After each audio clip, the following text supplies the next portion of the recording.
दोस्तों, हम इंसान लॉजिकल नहीं बल्कि साइकोलॉजिकल होते हैं। हम सभी का यही मानना होता है कि आज हम जो कुछ भी कर रहे हैं, जो कुछ भी अपनी लाइफ को लेकर डिसीजन ले रहे हैं, वो सब कुछ बिल्कुल सही है। लेकिन फिर कुछ साल गुजर जाने के बाद जब हम पीछे मुड़कर देखते हैं, तब हम यही सोचते हैं कि यार काश हमने उस वक्त कुछ अलग डिसीजन ले लिया होता तो आज हमारी लाइफ ज्यादा बेहतर होती, आज हम ज्यादा अमीर होते या फिर आज हम ज्यादा सक्सेसफुल होते।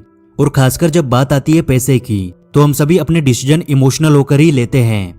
The psychology of money book के ऑथर मॉर्गन होसल हैं, जिन्होंने बाकी किताबों से हटकर इस बुक को बिल्कुल ही अलग बनाया है। जहां बाकी किताबें अमीर बनने के लिए और पैसा कमाने के लिए स्टॉक मार्केट, इन्वेस्टमेंट और रियल एस्टेट के बारे में सिखाती है, वही the psychology of money book का हर एक चैप्टर एक इंसान का उसके पैसों के प्रति बिहेवियर और एटीट्यूड के बारे में दर्शाता है। क्योंकि ऑथर मॉर्गन होसल का मानना है कि किसी भी इंसान को अमीर और गरीब बनाने में उसका एटीट्यूड और उसका बिहेवियर बहुत मायने रखता है। क्योंकि आपका आपके पैसे के साथ जितना अच्छा रिलेशनशिप होगा, आप उतने ही ज्यादा अमीर बनोगे। इसलिए the psychology of money book हर उस इंसान के लिए है जो पैसों के मनोविज्ञान के बारे में जानना चाहता है, जो जल्दी अमीर बनना चाहता है और अपने थोड़े पैसों से और ज्यादा पैसा बनाना चाहता है। ऑथर कहते हैं कि कई बार बड़े बड़े जीनियस भी अपना सारा पैसा गवा देते हैं और कई बार एक साधारण इंसान भी बिल्कुल जीरो से शुरुआत करके अमीर बन जाता है। The psychology of money book को अच्छे से समझने के लिए सबसे पहले ऑथर द्वारा बताई गई एक कहानी को सुनते हैं, जिससे आपको इस बुक का पूरा सार समझ आ जाएगा कि कैसे हमारा बिहेवियर हमें अमीर और गरीब बनाता है। मॉर्गन होसल जब कॉलेज में थे, तब वो पैसे कमाने के लिए एक होटल में काम किया करते थे। वो होटल लॉस एंजलिस का एक आलीशान और महंगा होटल था।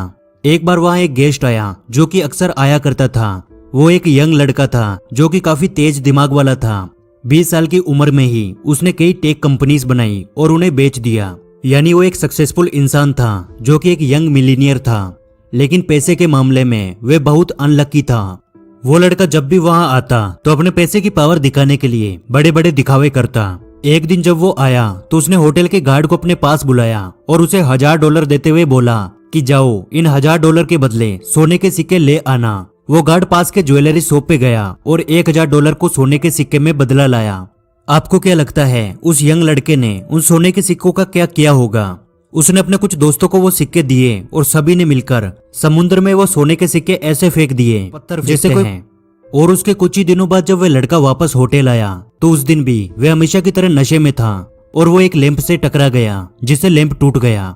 उसके बाद होटल के मैनेजर ने जाकर उसे बोला कि सर, लैंप की कीमत $500 है। तो उस लड़के ने $5000 अपनी जेब से निकाले और उस मैनेजर के मुंह पे मारते हुए बोला कि दोबारा मुझे अपनी शकल मत दिखाना। ऑथर कहते हैं कि कुछ टाइम बाद पता चला कि वो लड़का दिवालिया हो चुका है। वो अपने कमाए हुए सारे पैसे खो चुका है और अब उल्टा वे कर्ज में है और अब उसके दोस्त भी उसका साथ छोड़कर जा चुके हैं। इसी कहानी के साथ ऑथर एक और आदमी की कहानी बताते हैं जिसका नाम रोनाल्ड जेम्स था। वो एक मिडिल क्लास सफाई कर्मचारी था और जब रोनाल्ड की 92 ईयर की एज में मौत हुई तो पूरे देश विदेश के अखबारों में उसी की चर्चा थी। क्योंकि उसके मरने के बाद पता चला कि उसकी पूरी नेटवर्थ 58 करोड़ रुपए की थी। अब सबसे बड़ा सवाल सामने ये आया कि एक साधारण से सफाई कर्मचारी के पास इतना पैसा कहां से आया। फिर पता चला कि वो जितने भी पैसे बचाता था उन्हें ब्लू चिप कंपनी के स्टॉक्स में लगाकर भूल जाता था और अपनी बिना दिखावे वाली जिंदगी को जीता था। और इसी आदत को वो पिछले कई दशकों से फॉलो कर रहा था, जिसकी वजह से कंपाउंडिंग की पावर ने उसके थोड़े से बचाकर इन्वेस्ट किए हुए पैसे को 58 करोड़ रुपए में बदल दिया। और अब आप खुद सोचिए, पहला वो यंग मिलीनियर लड़का और दूसरा रोनाल्ड जो कि एक सफाई कर्मचारी था।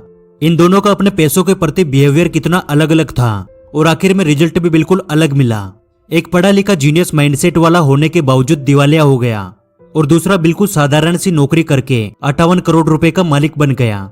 इसीलिए the psychology of money book में ऑथर ने हर एक चैप्टर में कुछ ऐसे फैक्ट्स के बारे में बात की है जो आपका आपके पैसों के साथ बिहेवियर, एटीट्यूड और रिलेशनशिप सुधारने में मदद करेंगे, जिससे आप और ज्यादा अमीर बन सकते हैं। और सबसे बड़ी चीज, आप अमीर बनने के बाद हमेशा अमीर बने रह सकते हैं। यानी उस यंग मिलीनियर की तरह आप दोबारा गरीब होने से बच सकते हैं। तो चलिए देखते हैं उन सभी चैप्टर्स को जो आपको अमीर बनने में बहुत ज्यादा हेल्प करेंगे। Chapter 1, no one's crazy. दोस्तों, ऑथर बताते हैं कि एक सर्वे में पता चला कि अमेरिका के लोग मूवीज, वीडियो गेम्स, म्यूजिक और बुक्स इन सभी को मिलाकर जितना पैसा खर्च करते हैं उससे भी कई गुना ज्यादा पैसा लॉटरी के टिकट्स खरीदने में लगा देते हैं। और इससे भी बड़ी बात यह है कि जो लोग लॉटरीज खरीदते हैं वो ना तो मिडिल क्लास लोग हैं और ना ही अमीर लोग हैं, बल्कि वो सबसे गरीब लोग हैं, जिनके लिए इमरजेंसी में 30-35 हजार रुपए इकट्ठा करना भी बहुत बड़ी चुनौती होती है। लेकिन फिर भी वो लोग हर साल 30 से 35 हजार की लॉटरी खरीद लेते हैं। अब उनकी यह हरकत किसी भी आम इंसान को क्रेजीनेस लगेगा कि यार क्या पागलपन है, जिस पैसे को वो अपने बुरे टाइम के लिए सेव करके रख सकते हैं या कहीं इन्वेस्ट कर सकते हैं, वो उसी पैसे को लॉटरी खरीदने में उड़ा देते हैं। लेकिन दोस्तों, ये सब कुछ उस गरीब इंसान की नजर में बिल्कुल सही है, क्योंकि ऑथर बताते हैं कि उन गरीब लोगों का मानना है कि हम लोग जितना पैसा पूरे महीने में कमाते हैं उससे ज्यादा हमारे खर्च हो जाता है, इसलिए सेविंग्स करना हमारे लिए पॉसिबल नहीं है।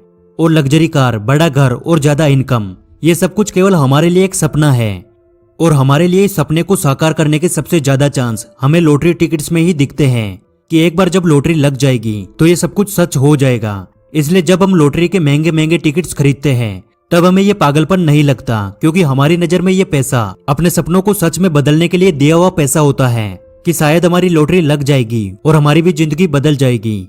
इस बात से ऑथर ये समझाना चाहते हैं कि ज्यादातर लोग अपने पैसों से रिलेटेड सभी डिसीजन इमोशनल होकर ही लेते हैं, और जो एक इंसान डिसीजन लेता है वो दूसरे इंसान की नजर में क्रेजीनेस हो सकता है, लेकिन उसकी नजर में वो डिसीजन बिल्कुल परफेक्ट है। इसलिए ऑथर कहते हैं कि आपकी फाइनेंशियल सक्सेस इस बात पे डिपेंड करती है कि आप अपने पैसे के साथ कैसे बिहेव करते हैं। आप अपने इमोशंस में बहकर डिसीजन लेते हैं या फिर आप पूरी कैलकुलेशन करके उसके बाद डिसीजन लेते हैं। Chapter 2, luck and risk.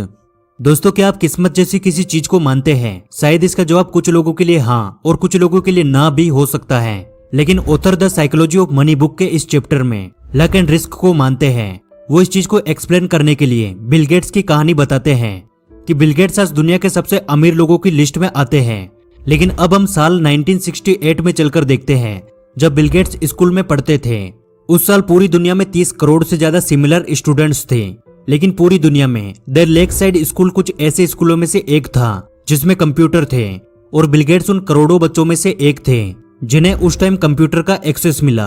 और बिल गेट्स खुद इस बात को मानते हैं कि अगर लेक साइड स्कूल में कंप्यूटर नहीं होता तो आज माइक्रोसॉफ्ट भी नहीं होता, यानी आज बिल गेट्स शायद इतने अमीर इंसान नहीं होते।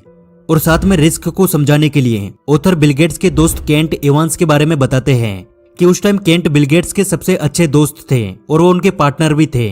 और बिल गेट्स खुद इस बात को मानते हैं कि अगर केंट आज भी हमारे साथ होते तो आज माइक्रोसॉफ्ट के पार्टनर होते। लेकिन केंट की स्कूल के दौरान ही एक एक्सीडेंट में मौत हो गई, यानी केंट ने उन लाखों लोगों में से वो रिस्क फेस किया जो कि किसी एक को करना पड़ता है, जिसे हम बेड लक भी बोलते हैं। इसलिए ऑथर कहते हैं कि हमारी सक्सेस में लक के साथ साथ कई सारे फैक्टर्स काम करते हैं। इसलिए यदि आप कभी फाइनेंशियली सक्सेस हो जाओ यानी अमीर बन जाओ तो ये ना माने कि आपके लिए हुए सभी डिसीजन बिल्कुल सही थे इसलिए आपको सक्सेस मिली, या फिर कभी आपको फेलियर मिले तो ये ना माने कि आपके लिए हुए डिसीजन गलत थे इसलिए आप फेल हुए, क्योंकि आपकी सक्सेस और फेलियर में आपके एफर्ट के साथ साथ और भी कई सारे फैक्टर्स काम करते हैं। इसलिए हमेशा आगे बढ़ते रहे, फेलियर्स मिलने पर उस सिचुएशन को पीछे छोड़कर आगे बढ़े, और जिस दिन आपके सभी फैक्टर्स आपकी मेहनत के साथ मिल जाएंगे उस दिन आपको सक्सेस होने से कोई भी नहीं रोक सकता। Chapter 3, never enough. दोस्तों, ज्यादातर लोगों की सबसे बड़ी प्रॉब्लम है वो किसी एक गोल को अचीव करने के बाद दूसरा गोल बना लेते हैं। यानी अगर वो लखपति बन गए तो वो करोड़पति बनना चाहते हैं, और यदि वो करोड़पति भी बन गए तो वो अरबपति बनना चाहते हैं, यानी उनके लिए इनफ नाम की कोई भी चीज नहीं होती।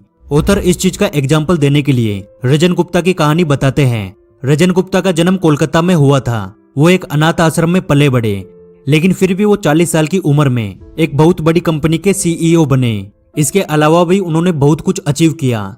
साल 2008 में उनकी नेटवर्थ करीब $100 मिलियन थी, यानी ये इतना पैसा है कि अगर वो कुछ करते भी नहीं, केवल अपने पैसे को बैंक में रख देते, तो भी हर घंटे उनको 50,000 रुपए इंटरेस्ट मिलता, और वो भी दिन के पूरे 24 घंटे। लेकिन उनकी भी वही सेम प्रॉब्लम थी जो ज्यादातर लोगों में होती है, नेवर इनफ। यानी वो करोड़पति तो थे लेकिन वो बहुत जल्दी अरबपति बनना चाहते थे, और इसी के चलते उन्होंने कुछ गलत रास्ते अपनाए, अपनी कंपनी के पर्सनल डेटा को बेचना शुरू किया, और इसी के चलते उन्हें जेल भी जाना पड़ा। इसलिए दोस्तों, the psychology of money book के ऑथर ने इनफ शब्द को बहुत ज्यादा इंपॉर्टेंट बताया है। और ये नेवर इनफ की प्रॉब्लम आती है सोशल कंपैरिजन से। यानी अगर आपके दोस्त ने BMW खरीदी तो आप भी उसे पाना चाहते हो। अगर आपके दोस्त ने कोई नया बिजनेस शुरू किया तो आप भी उसे करना चाहते हो।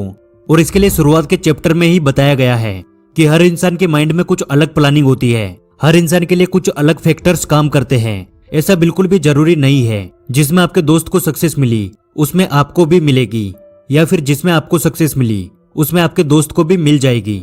इसलिए कभी भी खुद को दूसरों से कंपेयर ना करें और हमेशा अपना एक इनफ गोल बनाकर रखें कि मैं बस इतना कमाना चाहता हूँ, इतना अचीव करना चाहता हूँ, उसके बाद मैं पैसे के लिए काम नहीं करूंगा, मैं अपनी लाइफ को एंजॉय करूंगा। Chapter 4 compounding. दोस्तों, वॉरेन बफेट के बारे में आज कौन नहीं जानता। अब तक उनके बारे में 2000 से ज्यादा किताबें लिखी जा चुकी है।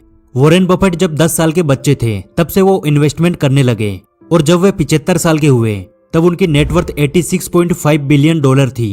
लेकिन हैरान करने वाली बात यह है कि 86.5 बिलियन में से 81.5 बिलियन उन्होंने 60 साल की उम्र के बाद कमाए। और इससे भी हैरान करने वाली बात यह है कि अगर वो 10 साल की एज की जगह 30 साल की एज में इन्वेस्टमेंट करना शुरू करते तो 75 साल की एज में उनकी पूरी नेटवर्थ केवल 12 मिलियन डॉलर होती। ध्यान से सुनिए, 12 मिलियन डॉलर। और इस बात से आप कंपाउंडिंग की पावर का आइडिया लगा सकते हैं। इसलिए फाइनेंशियल फ्रीडम के लिए the psychology of money book में कंपाउंडिंग की स्किल को सबसे इंपॉर्टेंट बताया गया है कि आपको कंपाउंडिंग की पावर के बारे में नॉलेज होना सबसे जरूरी है। Chapter 5 getting wealthy V S staying wealthy. Author कहते हैं कि अमीर बनना फिर भी आसान है। आप मेहनत करके अपनी पूरी पावर लगाकर एक बार अमीर तो बन सकते हैं, लेकिन एक बार अमीर बनने के बाद हमेशा अमीर बने रहना बहुत मुश्किल होता है। और यही वजह है कि हर साल कई सैकड़ों नए बिजनेस शुरू होते हैं और कुछ ही सालों में वापस बंद हो जाते हैं। आप इस चीज को वॉरेन बफेट और रजन गुप्ता के एग्जाम्पल से समझ सकते हो। वॉरेन बफेट ने अपने पूरे करियर में बहुत सारे फेलियर्स देखे, लेकिन फिर भी वे बिना पैनिक हुए धीरे धीरे करके अपने पैसे को बढ़ाते गए और एक टाइम बाद कंपाउंडिंग ने अपनी पावर दिखाई और उन्हें बिलियनियर बना दिया। लेकिन वही रजन गुप्ता ने जब बहुत सारा पैसा कमा लिया तो उनके मन में और ज्यादा पैसा कमाने का लालच आया और उन्होंने पैनिक होकर कुछ गलत कदम उठाए और उन्हें जेल की सलाखों के पीछे जाना पड़ा। इसलिए यदि आप एक बार अमीर बनने के बाद हमेशा अमीर बने रहना चाहते हैं तो आप कभी भी लालच में आकर गलत काम ना करें। और मैं आपको एडवाइस दूंगा कि आपको लाइफ में एक बार rich dad poor dad book जरूर पढ़नी चाहिए और ऊपर आई बटन में क्लिक करके आप रिच डैड पुअर डैड की पूरी वीडियो देख सकते हो। यह वीडियो आपको एक बार अमीर बनने के बाद दोबारा कभी भी गरीबी की ओर नहीं जाने देगा। तो यार, the psychology of money book के केवल ये 5 चैप्टर थे। अभी भी 15 चैप्टर बाकी है। यदि आप बाकी के सभी चैप्टर भी देखना चाहते हैं तो कमेंट बॉक्स में पार्ट 2 लिख देना। और आज की वीडियो आपको अच्छी लगी तो यार वीडियो को लाइक कर देना। आपके एक लाइक से हमें और वीडियोस बनाने का मोटिवेशन मिलता है। और ऐसे ही हमारे साथ हमेशा जुड़े रहने के लिए आप हमारे चैनल द योगी को सब्सक्राइब कर लीजिए। जल्दी मिलेंगे अगली वीडियो में।